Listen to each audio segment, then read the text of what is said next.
Chapter 3, Devolution. As in the evolution of an individual tree, some branches flourish while others fail. As in a forest, some trees may grow tall and stretch out wide branches while others are stunted and die out. As in the onward and upward progress of any species, some individuals are in advance of the main body while others lag behind. So in the forward march of the collective human mind across the centuries, some individual minds are in the van of the great army, while in the rear of the column stagger and fall vast numbers of defective specimens. In any race, the stability of any faculty is in proportion to the age of the faculty in the race. That is, a comparatively new faculty is more subject to lapse, absence, aberration, to what is called disease, and is more liable to be lost than the older or an older faculty. To many, this proposition will seem a truism. If an organ or faculty has been inherited in a race for, say, 1,000,000 generations, it seems a priori certain that it is more likely to be inherited by a given individual of that race than is an organ or faculty which originated, say, 3 generations back. A case in point is what is called genius. Genius consists in the possession of a new faculty or new faculties, or in an increased development of an old faculty or old faculties. This being the case, it seems to Galton necessary to write a good-sized volume to prove that it is hereditary. So far was that from being an obvious fact that even yet the heredity of a genius is far from being universally accepted. But no one ever wrote a book to prove that either sight, hearing, or self-consciousness is hereditary, because every one, even the most ignorant, knows without any argument that they are so. On the point in question, Darwin says, speaking of horses, the want of uniformity in the parts which at the time are undergoing selection chiefly depends on the strength of the principle of reversion. That is, parts or organs which are undergoing change by means of selection are liable to lose what has been gained by reverting to the initial condition. And again, he says, it is a general belief among breeders that characters of all kinds become fixed by long-continued inheritance. In another place, he speaks of the fluctuating and, as far as we can judge, never-ending variability of our domestic productions, the plasticity of their whole organization, and he attributes this instability to the recent changes that these have undergone under the influence of the artificial selection to which they have been subjected. And in still another place, Darwin speaks of the extreme variability of our domesticated animals and cultivated plants. But it is scarcely necessary to carry this argument further. Anyone who is willing to give the matter a thought will admit that the shorter time an organ or faculty has been possessed by a race, the more unstable must it be in the race, and consequently in the individual. The more liable will it to be dropped, the more liable to be defective, the more liable to vary, the more liable to be or to become imperfect, as we say, diseased, and that, per contra, the longer time an organ or faculty has existed in any race, the more certain it is to be inherited, and the more certain it is to assume a typical character. That is, the more certain it is to be normal. The more certain it is to agree with the norm or type of the said organ or faculty. In other words, the less likely it is to be imperfect, what we call defective or diseased. This being allowed, it will readily be granted, first, that the race whose evolution is the most rapid will, other things being equal, have the most breakdowns, and 2, that in any given race, those functions whose evolution is the most rapid will be most subject to breakdowns. If these principles be applied to the domesticated animals, which have, most of them, within the last few hundred generations, been much differentiated by artificial selection, they will explain what has often been looked upon as anomalous, namely the much greater liability to disease and early death of these as compared with their wild prototypes. For that domestic animals are more liable to disease and premature death than wild is admitted on all hands. The same principle will explain also how it is that the more highly bred an animal is, that is, the more widely it has been differentiated in late generations from a previous type, the more liable will it be to disease and premature death. Taking now these general rules home to ourselves, to the human race, we find them to mean that those organs and functions which have been the latest acquired will be most often defective, absent, abnormal, diseased. But it is notorious that in civilized man, especially in the Aryan race, the functions which have undergone most change in the last few thousand years are those called mental. That the great group of functions, sensuous, intellectual, and moral, which depend upon, spring from the two great nervous systems, the cerebrospinal and the great sympathetic. This great group of functions has grown, expanded, put forth new shoots and twigs, and is still in the act of producing new faculties, at a rate immeasurably greater than any other part of the human organism. If this is so, then within this great congeries of faculties, it is inevitable that we should meet with constant lapses, omissions, defects, and breakdowns. Clinical observation teaches day by day that the above reasoning is solidly grounded.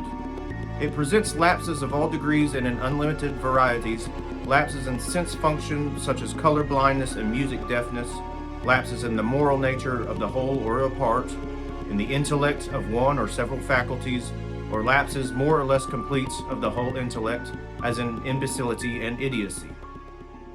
But over and above all these lapses, and as a necessary accompaniment of them, accompaniment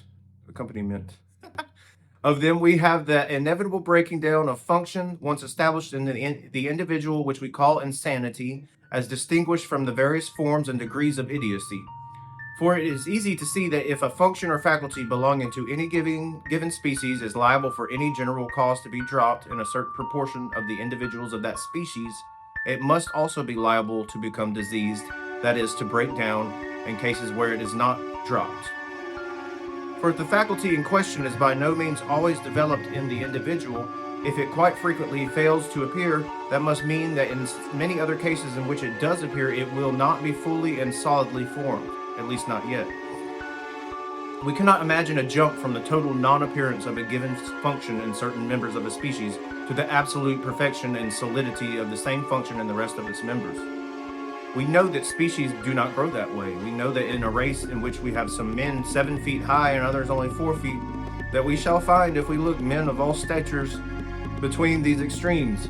We know that in all cases, extremes presented by the race are bridged from one to the other by full sets of intermediary specimens.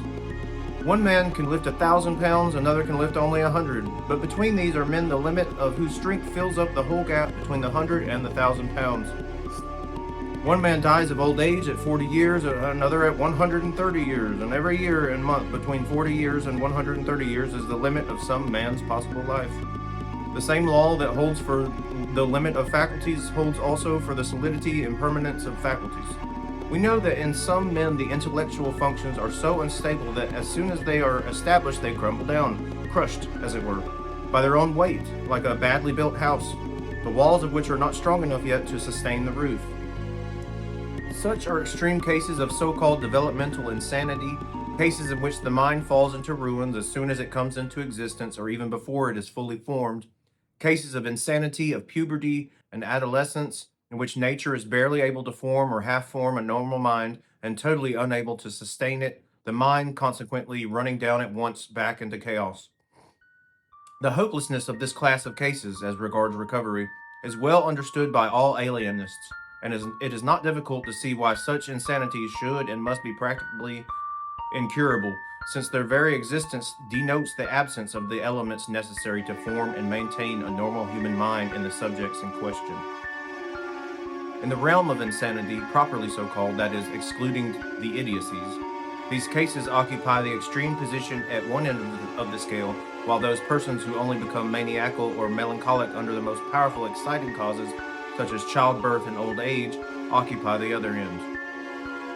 That is, we have a class in whom the mind, without a touch, crumbles into ruin as soon as formed or even before it is fully formed. Then we have another class in which the balance of the mental faculties is only overturned by the rudest shocks, and then only temporarily, since the cases to which I refer recover in a few weeks or months if placed under favorable conditions. But between these extremes of the whole wide intermediate space is filled with an infinite variety of phases of insanity, exhibiting every possible condition of mental stability and instability between the two extremes noticed. But throughout the whole range of mental alienation, this law holds, namely, that the latest evolved of the mental functions, whether intellectual or moral, suffer first and suffer most. while the earliest evolved of the mental and moral functions suffer, if at all, the latest and the least. If the mind be likened to a growing tree, then it can be said that the lesser onsets of insanity shrivels its leaves, paralyze or partially paralyze their functions for a time, the leaves standing for the later formed and more fragile emotions and concepts, and especially for the later formed combinations of these, that deeper attacks kill the leaves and damage the finer twigs, that still more profound disturbances kill the finer twigs and injure the larger, and so on until in the most profound and deep-rooted insanities, as in the developmental dementias, the tree is left a bare, ghastly trunk without leaves or twigs and almost without branches. And in all this process of destruction, the older formed faculties, such as perception and memory, desire for food and drink, shrinking from injury, and the more basic sense functions endure the longest, while, as has been said, the latest evolved functions crumble down first, then the latest, the next latest, and so on and so forth. A fact that well illustrates the contention that insanity is essentially the breaking down of mental faculties which are unstable chiefly because they are recent, and that it rests therefore upon an evolution which is modern and still in progress, is the comparative absence of insanity among Negroes. It has been said that the large percentage of insanity in America and Europe depends directly upon the rapid evolution in late millenniums of the mind of the Aryan people. Very few would claim that the Negro mind is advancing at anything like the same rate. As a consequence of these different rates of progression, we have in the Aryan people of America a much higher percentage of insanity than is found in the Negro race. When the United States Census of 1880 was taken, it was found that among 43 millions of white people were there 86,000 insane, exactly 1 in 500, while among 6.75 million Negroes, only a little more than 6,000 were insane, which is a proportion of only about 1 to 1,100. Doubtless, if we had statistics of other backward and stationary peoples, a similar state of matters would be found, all such facts as we have leading to the conclusion that among savages and semi-savages there exists comparatively little insanity. In conclusion, the results arrived at in this chapter may be summed up as follows. 1. The stability of a faculty in the individual depends upon its age and the race. The older the faculty, the more stable it is, and the less old, the less stable. 2. The race whose evolution is most rapid will be the most subject to breakdown. 3. Those functions in any given race whose evolutions are the most rapid will be the most subject to breakdown. 4. The more progressive families of the Aryan race, the mental faculties have for some millenniums last past developed with great rapidity. And 5. In this race, the larger number of mental breakdowns, commonly called insanity, are due to the rapid and recent evolution of those faculties in that race.